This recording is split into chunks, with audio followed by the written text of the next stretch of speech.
Hi అండి, AR ఫుడ్కి స్వాగతం అండి. ఇవాళ నేను దొండకాయ కర్రీ చేస్తున్నాను. కావాల్సిన పదార్థాలు: హాఫ్ కేజీ దొండకాయ, 2 ఆనియన్స్ చక్కగా కట్ చేసుకొని పెట్టుకోండి.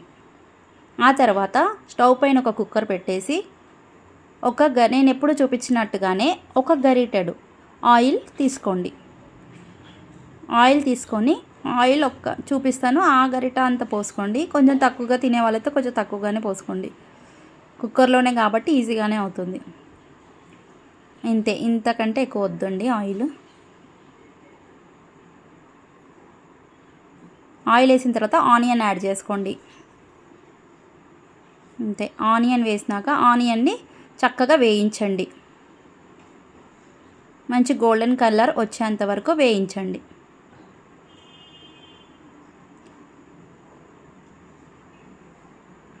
ఒక పచ్చిమిర్చి యాడ్ చేయండి.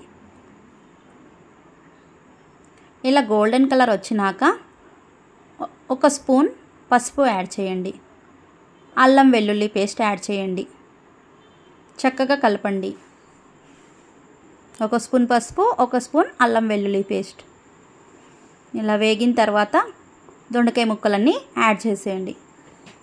ఇది బాగుంటుందండి, చపాతీలోకైనా రైస్లోకైనా చాలా బాగుంటుంది కర్రీ. ఇలా ముక్కలన్నీ యాడ్ చేయండి. ముక్కల్ని చక్కగా కలిపేసి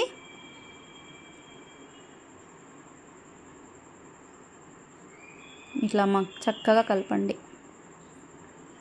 కలిపిన తర్వాత మీరు ఒక 4 టమాటాలు కట్ చేసి పెట్టుకోండి. ఈ లోపల 4 టమాటాలు కట్ చేసి పెట్టుకుందాం. ఒక 5 నిమిషాలు ఆగండి. తర్వాత ఈ 4 టమాటాలని ముక్కలుగా కట్ చేసుకున్నాను కదా, ఆ ముక్కల్ని ఇందులో యాడ్ చేసి ఇక్కడే కొత్తిమీర కూడా యాడ్ చేయండి.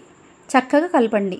ఒక 2 మినిట్స్ ఆగిన తర్వాత చక్కగా రుచికి సరిపడేంత సాల్ట్ వేసేసి చక్కగా మళ్ళీ ఒకసారి కలపండి. కలిపిన తర్వాత ఒక 2 మినిట్స్ తర్వాత ఒక స్పూన్ కారం వేయండి.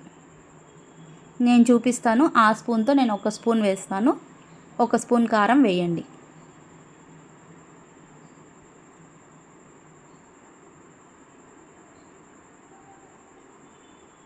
ఒక స్పూన్ కారం యాడ్ చేస్తున్నాను. ఇప్పుడు చక్కగా కలపండి.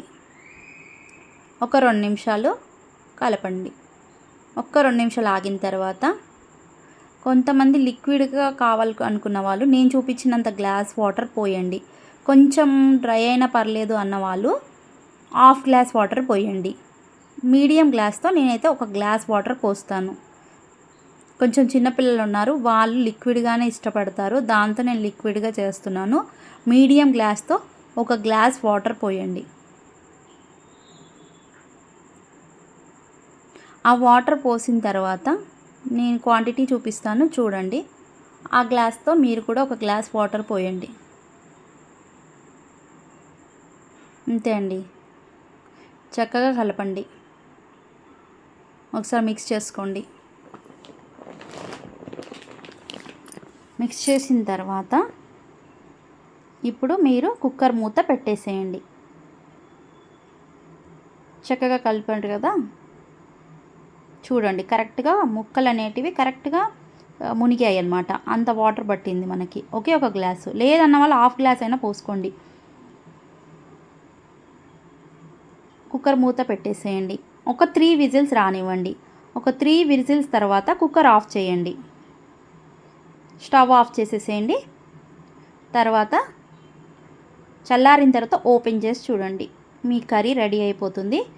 ఇక్కడ నేను ఒక స్పూను ధనియాల పొడి యాడ్ చేస్తాను.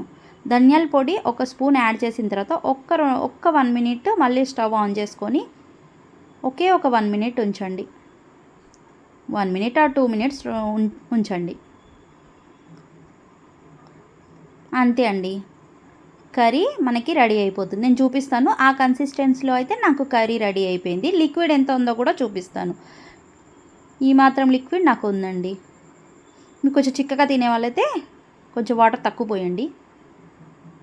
ఇంతే అండి, ఈజీ అయిపోతుంది. ఇది చపాతీల్లో కానీ రైస్లో కానీ బాగుంటుంది. ముక్క కూడా చక్కగా ఉడికింది చూడండి. ఇంతే అండి, చాలా సింపుల్గా చేసుకోవచ్చు రెసిపీ, బాగుంటుంది కూడా. తక్కువ టైంలో అయిపోతుంది. ఇంతే అండి, కర్రీ రెడీ.